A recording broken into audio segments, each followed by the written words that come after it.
Bem-vindos à nossa análise de hoje. Vamos mergulhar direto no capítulo 1, a fundação e a preservação da história e os primeiros passos dessa jornada. A gente vai acompanhar uma narrativa que começa lá nas tensões bem sombrias da Guerra Fria, na década de 50, e que vai nos levar literalmente até o brilho das estrelas. Essa é a história de como a humanidade alcançou o espaço e de como foi absolutamente necessário arquivar cada pequeno passo para garantir que tudo não acabasse em um desastre total.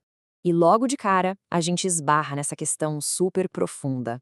Para avançar rumo ao desconhecido, por que a gente precisaria olhar para trás? Pensa bem, no amanhecer da era espacial, a urgência de sair da nossa atmosfera era gigantesca. Olhar para o céu era a única obsessão de todo mundo. Mas no meio de toda essa corrida frenética, ficou claro que a nossa memória ia ser tão fundamental quanto a própria inovação tecnológica. Seção 1. A origem da NASA. Vamos entender como isso começou. O ano é 1958. O choque do Sputnik soviético estava ditando as regras do jogo, e o espaço virou a nova grande fronteira. E olha, para os Estados Unidos não tinha tempo para um planejamento calmo e estruturado, não. A NASA nasceu de uma necessidade agressiva e até meio caótica. Eles absorveram o antigo Comitê Consultivo Nacional para a Aeronáutica, o NACA, e integraram quase que à força as equipes de mísseis do Exército com os especialistas da Marinha. Imagina só a situação. Culturas institucionais completamente diferentes e projetos ultrasecretos, tudo espremido debaixo de um único teto. Isso ilustra perfeitamente o poder bruto e o perigo daqueles primeiros dias. O progresso de testes como esses era incrivelmente rápido, totalmente impulsionado pela urgência militar. Mas o risco de falhas catastróficas era uma sombra constante, estava sempre ali. Havia uma pressa quase imprudente, sabe? Com motores explodindo direto nas plataformas de lançamento e foguetes inteiros se perdendo no fundo do oceano. Seção 2. Unificando o passado. Para evitar que essas montanhas de dados fragmentados e relatórios de falhas custassem ainda mais recursos, ou pior, custassem vidas, o conhecimento precisava ser unificado. E a velocidade com que eles institucionalizaram isso é de cair o queixo.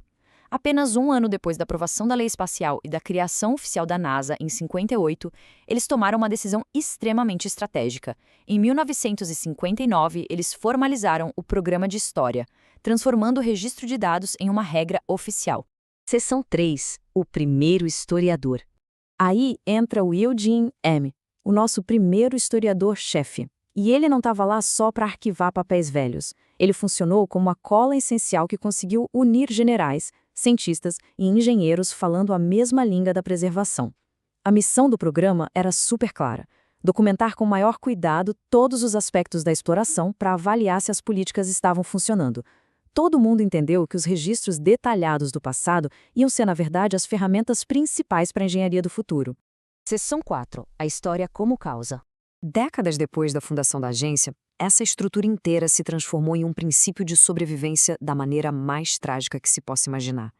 Em 2003, a gente teve aquele desastre com o ônibus espacial Columbia, na volta para a Terra.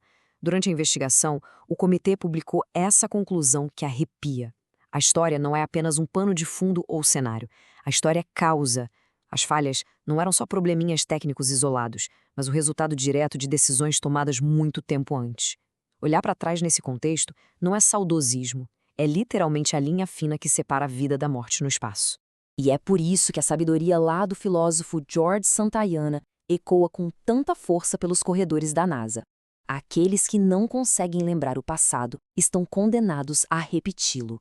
A documentação dessas falhas mais dolorosas foi desenhada com um único propósito, gente: garantir que a próxima geração de astronautas e diretores aprendesse a lição estudando os destroços, evitando assim que um novo pesadelo acontecesse. Seção 5. A Biblioteca das Estrelas. O que é fascinante aqui é a transição, aquele trabalho analógico, pesado dos anos 50, com rolos de filmes e fotos em preto e branco, criou a base para a revolução digital incrível de hoje. Através da construção dessa verdadeira biblioteca do espaço, a escuridão do espaço profundo começou a ser iluminada. Sem os registros exatos do passado, a gente jamais conseguiria corrigir ou aprimorar telescópios como o Hubble. A recompensa por aprender com a própria história é justamente conseguir enxergar o cosmos com essas imagens de tirar o fôlego, como os detalhes absurdos dessa imagem da nebulosa de Órion. Essas visões majestosas da criação e da destruição nas estrelas são o florescimento direto daquela decisão crucial que tomaram lá em 59. Cada relatório que foi catalogado, cada choque de cultura que foi unificado, permitiu a construção de instrumentos que são infinitamente mais precisos. O futuro vibrante e colorido da exploração espacial está, com toda certeza, enraizado nessa preservação obstinada do próprio passado. E para a gente encerrar, fica aqui uma reflexão. Se foi preciso transformar todo aquele suor e tensão dos antigos foguetes em uma imensa biblioteca para que hoje a gente possa enxergar galáxias inteiras, que história, que falhas e decisões estão sendo meticulosamente arquivadas nesse exato momento. O que a gente está guardando agora nos nossos arquivos que vai servir como a chave mestra para o próximo grande salto da humanidade? Uma coisa é inegável, as sementes do universo de amanhã já estão descansando nos arquivos que construímos hoje.